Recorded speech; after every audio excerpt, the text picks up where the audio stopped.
Hello students, कैसे हैं आप सब लोग। आशा करता हूँ कि अच्छे होंगे। स्वागत है आपका मेरे YouTube channel basic maths on tips में। और इस वीडियो में मैं करने वाला हूँ क्लास 10 चैप्टर सर्कल का इंपॉर्टेंट क्वेश्चन, जो कि मैंने आर डी शर्मा से लिया है। तो चलिए शुरू करते हैं। तो देखिए क्वेश्चन में दिया है, in figure if P Q R is the tangent to a circle. तो देखिए यहाँ पर पी क्यू आर जो है वो टेंजेंट है इस सर्कल की। एट क्यू, यहाँ पर क्यू जो है इसका पॉइंट ऑफ कॉन्टेक्ट है। हु सेंटर इज ओ, इसका सेंटर जो है सर्कल का वो ओ है। ए बी इज अ कोड, यहाँ पर ए बी जो है ये कोड है पैरेलल टू पी आर, जो कि पी आर के पैरेलल है। ए बी पी आर के पैरेलल है। And angle B Q R 70 degree. B Q R देखिए यहाँ पर मैंने मार्क कर दिया कि ये 70 डिग्री है। तो हमें बताना है यहाँ पर कि एंगल ए क्यू बी जो है वो किसके इक्वल होगा। देखिए सबसे पहले अगर हम यहाँ देखें तो एंगल ओ क्यू आर जो है वो यहाँ 90 डिग्री होगा। और वो क्यों होगा? क्योंकि जब कोई भी रेडियस सर्कल की पॉइंट ऑफ कांटेक्ट को टच करती है तो वो सर्कल पर 90 डिग्री का एंगल बनाती है। तो यहाँ पर अगर हम देखें तो यहाँ ओ क्यू क्या है, रेडियस है, और ये पॉइंट ऑफ कांटेक्ट को टच कर रही है। तो जब पॉइंट ऑफ कांटेक्ट को टच करेगी तो इस तरह से वो 90 डिग्री बनाएगी। तो इसका रूल होता है, tangent to a circle at a point is perpendicular to the radius through the point of contact. देखिए जैसे यहाँ पर सी ए जो है वो यहाँ पर ए बी टेंजेंट पर 90 डिग्री बना रही है, तो उसी तरीके से यहाँ पर भी ओ क्यू जो है वो पी क्यू पे परपेंडिकुलर है। तो इसलिए ओ क्यू आर जो है वो 90 डिग्री होगा। तो इसी को हम लिख लेते हैं। देखिए हम यहाँ लिखेंगे सबसे पहले कि ओ क्यू जो है परपेंडिकुलर है पी आर पर, तो इसलिए एंगल ओ क्यू आर जो है वो 90 डिग्री हो गया। ठीक है, अब यहाँ पर देखिए ओ क्यू आर 90 डिग्री है, तो इसलिए ओ क्यू बी और बी क्यू आर, ठीक है, ये पूरा 90 बनेगा। तो जिसमें से हम ये वाला एंगल जो है यानी कि ओ क्यू बी जो है वो निकाल सकते हैं, क्योंकि पूरा 90 है तो 90 में से ये 70 हम लेस कर देंगे, तो ये बच जाएगा 20 डिग्री। तो हम इसे लिख लेते हैं। तो angle O Q B plus angle B Q R, ये दोनों मिलाकर 90 है। ओ क्यू आर को हम दो एंगल्स में बांट रहे हैं, तो यहाँ पर हमें एंगल ओ क्यू बी जो है वो नहीं मालूम है, और बी क्यू आर हमें मालूम है, ये गिवन है हमें 70 डिग्री इजिकल टू 90। तो angle O Q B is equal to 90 minus 70, तो इस तरह से आ जाता है हमारे पास 20 डिग्री। तो यहाँ पर हमारे पास ओ क्यू बी 20 डिग्री आ गया है। ओ क्यू बी मतलब ये चीज़ हमारी 20 डिग्री फाइंड आउट कर ली हमने। अब उसके बाद अगर हम देखें तो हमें यहाँ बताया हुआ क्वेश्चन में कि ए बी जो है वो पी क्यू के पैरेलल है। जब ए बी पी क्यू के पैरेलल है तो यहाँ पर बी क्यू एक ट्रांसवर्सल लाइन होगी।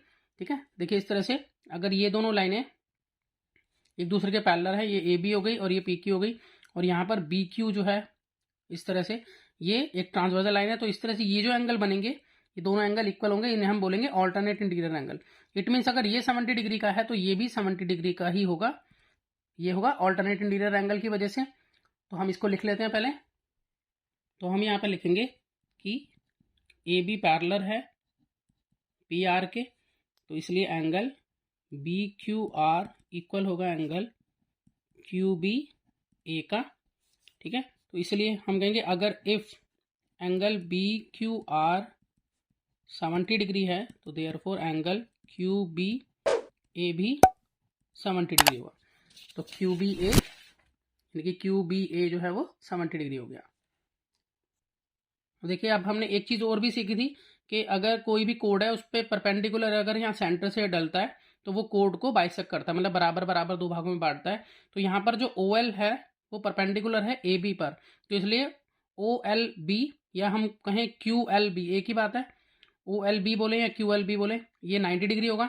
साथ ही साथ ये दोनों जो हैं वो ए बी ए एल और एल बी एक दूसरे के इक्वल होगी, क्योंकि सेंटर से अगर कोड पर कोई भी परपेंडिकुलर डलता है तो वो कोड को बाइसेक्ट करता है। हम इसे बोलते हैं perpendicular from centre to code bisect the code. तो इसे भी हम लिख लेते हैं। तो हम यहाँ इसे लिखेंगे कि हाँ ओ एल जो है वो परपेंडिकुलर है किस पे, ए बी पे, और क्यों है हम इसको बोलेंगे perpendicular from centre to code bisect the code.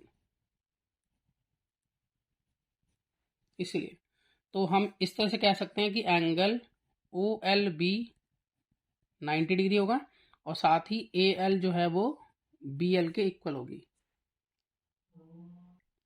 अब अगर हम फिगर पे चले, देखिए फिगर में अगर हम देखें तो हम ये देख पा रहे हैं कि इसमें ए क्यू एल और बी क्यू एल ये दो ट्राइंगल हैं।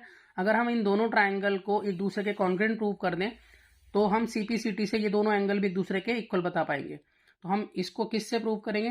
देखिए इसमें अगर हम देखें तो एक तो हमें ए एल और बी एल ये दोनों एक दूसरे के बराबर हैं, ये अभी हमने बता दिया है।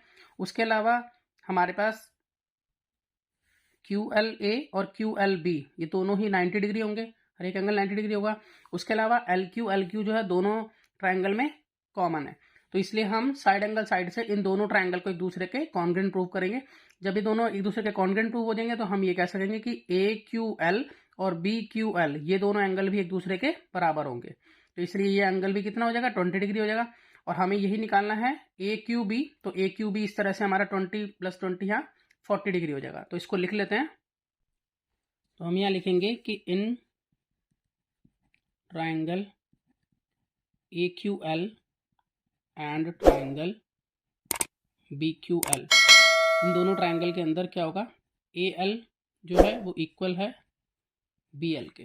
ठीक है, क्यों? क्योंकि यही वाला रीजन हम यहाँ लिख सकते हैं, सेम टू सेम यही रीजन जो हमने यहाँ लिखा है। उसके बाद हम ये लिख सकते हैं कि angle Q L A equal to angle Q L B each 90 है। अभी हमने ऊपर बताया कि वो perpendicular from the centre to code bisect the code, तो यहाँ बाइसेक्ट करें और साथ में परपेंडिकुलर है तो ये 90 डिग्री भी है। तो तीसरा रीजन हम देंगे इसमें जो कि कॉमन था, L Q equal to L Q यहाँ बराबर है, हम यहाँ लिखेंगे कि ये कॉमन है। इसलिए triangle A Q L congruent होगा ट्राइंगल बी क्यू एल के बाय साइड एंगल साइड से। अब ये दोनों ट्राइंगल एक दूसरे के कॉन्ग्रुएंट प्रूव हो गए, तो हम ये कह सकते हैं कि एंगल ए क्यू एल बराबर होगा एंगल बी क्यू एल के by C P C T. C P C T means corresponding part of congruent triangle. तो अब यहाँ पर ये दोनों एंगल एक दूसरे के बराबर है, तो हम यहाँ लिख सकते हैं कि if angle B Q L 20 degree है तो therefore angle A Q L भी 20 डिग्री होगा। जबकि हमें क्वेश्चन में क्या पूछा था? एंगल ए क्यू बी पूछा था। तो जो ए क्यू बी है वो इन दोनों एंगल्स को मिलकर बन रहा है। ठीक है, तो हम यहाँ लिख सकते हैं कि angle A Q L plus angle B Q L को मिलकर बन रहा है ए क्यू बी। तो ये दोनों ही हमारे पास आए हैं 20 डिग्री। तो इस तरह से एंगल ए क्यू बी जो है वो हमारा आ जाता है 40 डिग्री। तो यहाँ पर देखिए, तो ये भी 20 आ गया हमारा। तो इस तरह से ये पूरा का पूरा जो है 40 डिग्री हो जाता है। तो मैं आशा करता हूँ कि आपको ये क्वेश्चन समझ में आया होगा। अगर आपको कोई भी डाउट है तो आप कमेंट सेक्शन में पूछ सकते हैं। तो मिलते हैं नेक्स्ट वीडियो में और नए क्वेश्चन के साथ। तब तक के लिए गुड बाय।